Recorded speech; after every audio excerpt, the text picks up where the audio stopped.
Halo.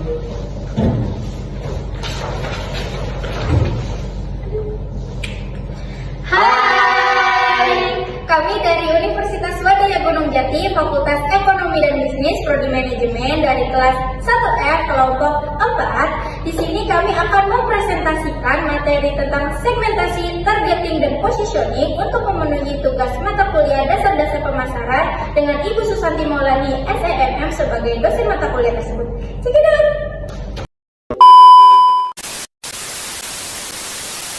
Pose with the fans.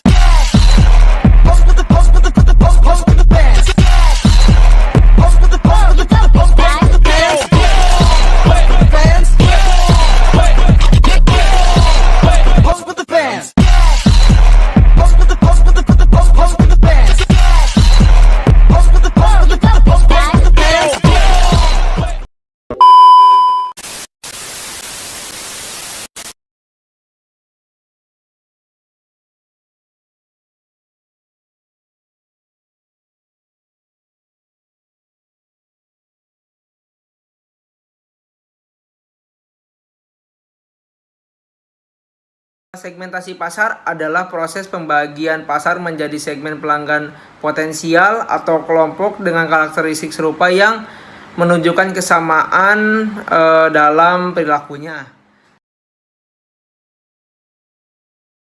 Segmen pasar terdiri dari kelompok-kelompok yang pelanggan memiliki kesekumpulan kebutuhan dan keinginan yang serupa. Alih-alih menciptakan segmen, tugas pemasaran adalah mengidentifikasi segmen dan memutuskan segmen mana yang akan dibidik. Contoh yang saya ambil itu seperti hijab instan. Hijab instan tuh mereka tahu penjualan itu akan lebih ke perempuan yang muslim, terus kayak orang-orang yang menggunakan hijab. Ada lagi tentang pemasaran kerucuk. Pemasaran ceruk. Pemasaran ceruk itu ceruk atau nike itu adalah kelompok pelanggan yang lebih sempit yang mencari buaran manfaat yang berbeda. Pemasaran biasanya mengidentifikasi ceruk dengan membagi satu segmen menjadi submen. Contoh yang saya ambil itu seperti ojek online. Kenapa ojek online? Ojek online itu mereka dipakai oleh orang-orang yang membutuhkan seperti kebutuhan sendiri. Kayak misalnya kayak gaji UMR, jadi mereka lebih ke kebutuhan daripada gengsi.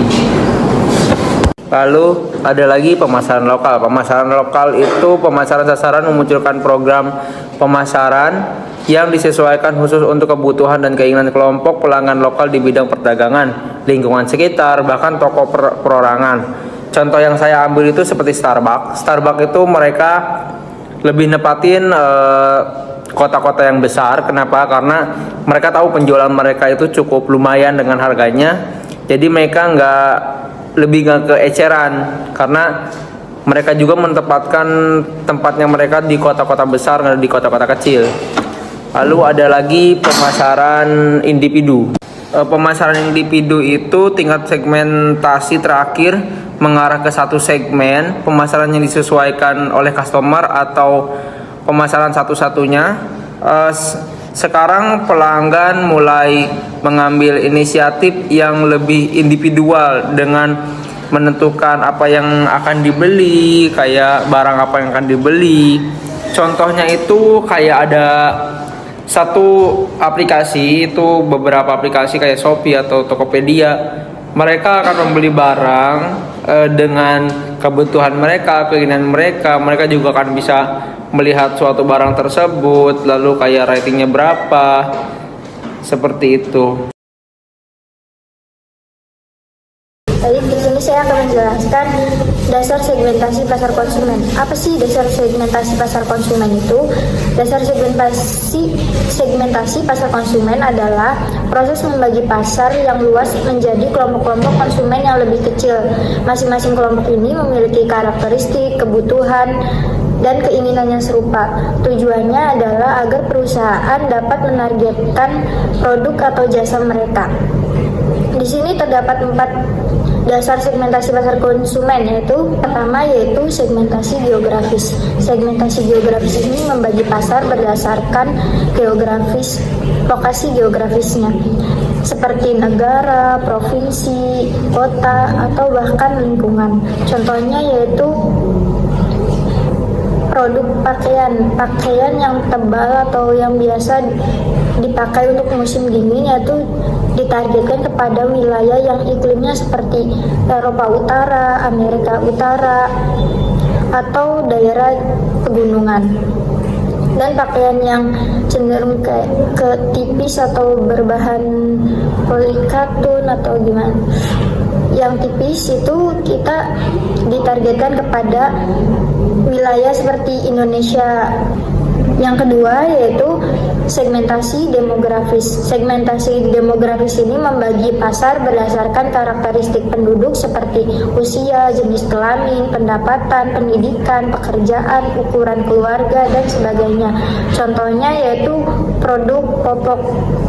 Produk popok ini termasuk kebutuhan dasar bagi bayi, balita, atau bahkan lansia yang ditargetkan kepada ibu-ibu. Tiga yaitu segmentasi psikografis. Segmentasi psikografis ini membagi pasar berdasarkan gaya hidup, kepribadian, nilai-nilai, minat, dan kelas sosial.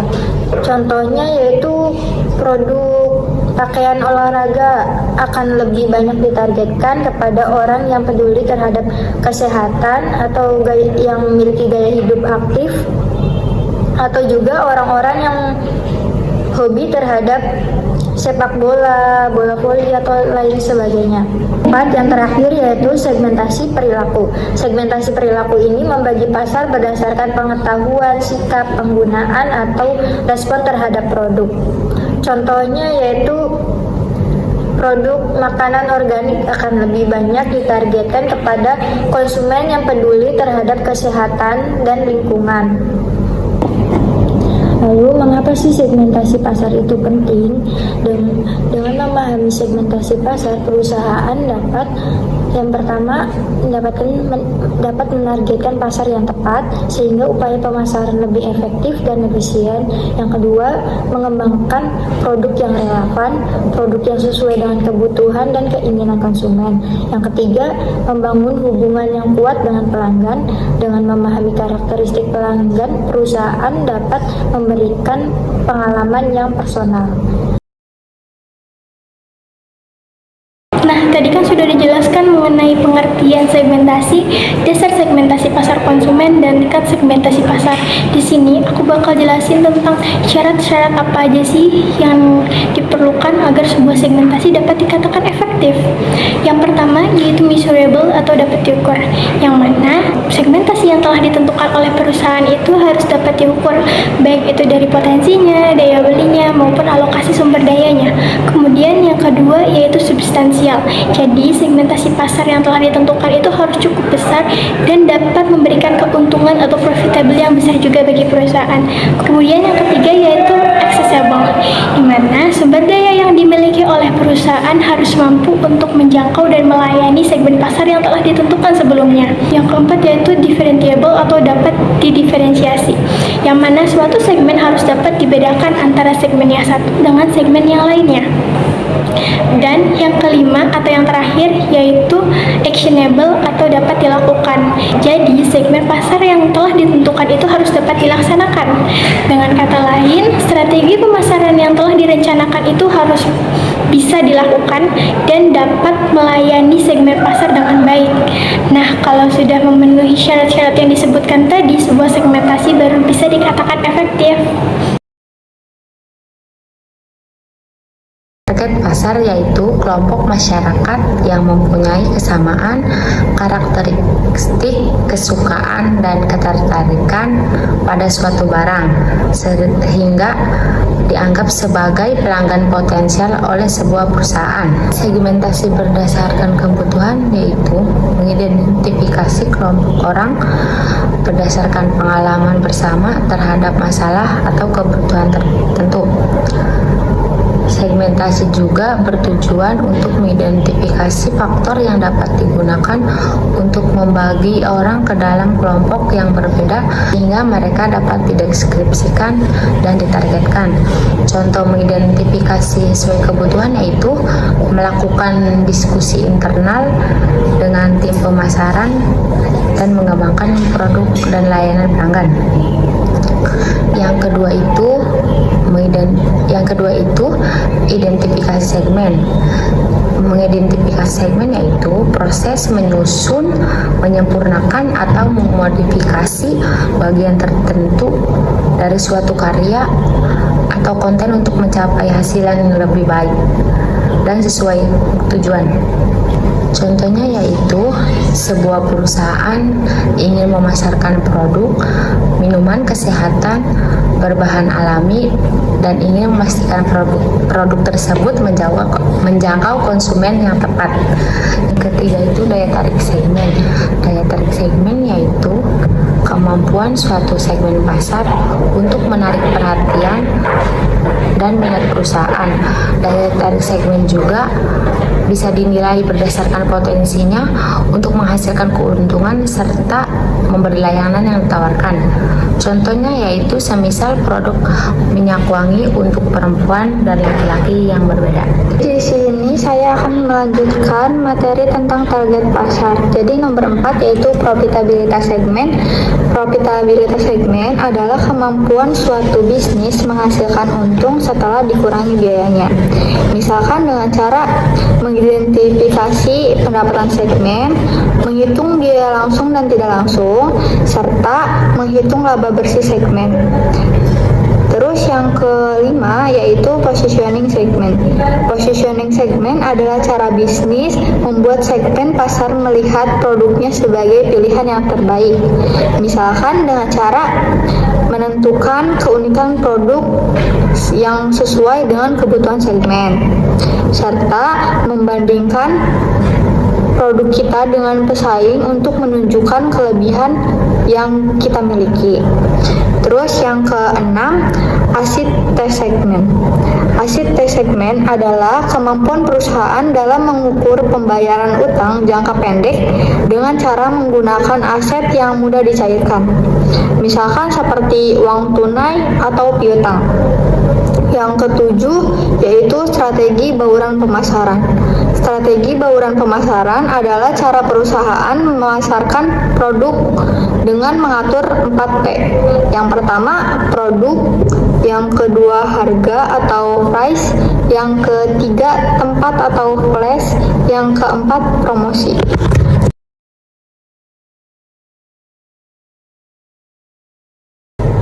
Saya di sini akan menjelaskan mengenai positioning.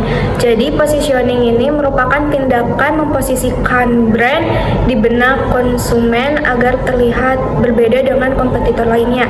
Yang menjadi pembedanya adalah dengan aspek keuntungan, aspek kualitas seperti kualitasnya premium atau bahkan biasa saja, dari aspek harga yang murah ataupun mahal, serta dari kegunaan atau pengguna dari produk tersebut akan diasosiasikan untuk kelas konsumen seperti apa dan bagaimana.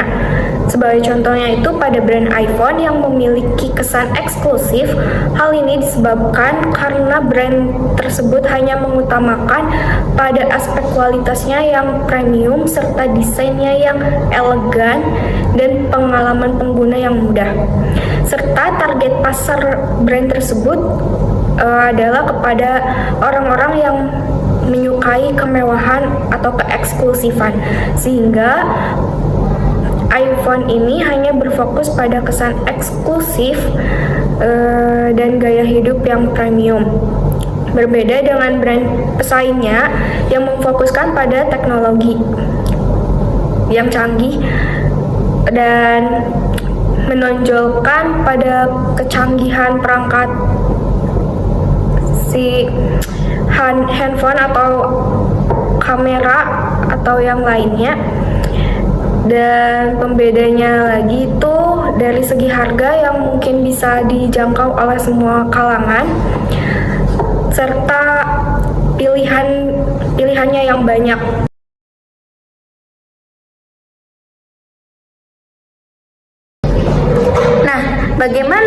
mengembangkan strategi positioning itu, berikut langkah-langkahnya. Nah, yang pertama yaitu menentukan kategori produk. Ini itu tentang memastikan orang tahu produk kita itu termasuk dalam kategori apa. Contohnya itu misal kita jualan jus. Pastikan orang paham dan orang tahu bahwa produk kita itu termasuk dalam kategori produk minuman sehat. Yang kedua yaitu mendefinisikan asosiasi titik perbedaan atau POD dan titik perbedaan paritas atau POP. Nah, POD ini hal unik yang membedakan produk kita dari pesaing. Contohnya itu kayak jus yang kita jual itu menggunakan 100% buah organik. Nah, kalau POP itu hal yang harus dimiliki agar produk kita itu dianggap setara dengan pesaing. Contohnya itu kayak jus yang kita jual mempunyai rasa yang sama seperti jus yang ada di pasaran, seperti itu. Selanjutnya yaitu nomor 3, menetapkan keanggotaan kategori, yaitu memperjelas posisi produk dan meyakinkan pelanggan bahwa produk kita layak menjadi bagian dari kategori tersebut. Kayak contohnya tadi buah itu, jus buah kita itu layak dapat kategori minuman sehat, seperti itu. Nomor 4 yaitu memilih POD dan POP. Jadi ini itu proses strategi, kita harus memilih apa yang mau kita jadikan nilai jual utama dan apa yang cukup kita ikuti standar pasarnya, seperti itu. Dan yang kelima yaitu menciptakan POD dan POP. Nah, setelah kita tahu apa yang membuat produk kita unik dan apa yang harus setara, langkah-langkah selanjutnya yaitu mempromosikan dengan cara yang membuat pelanggan percaya dan tertarik untuk membeli produk kita.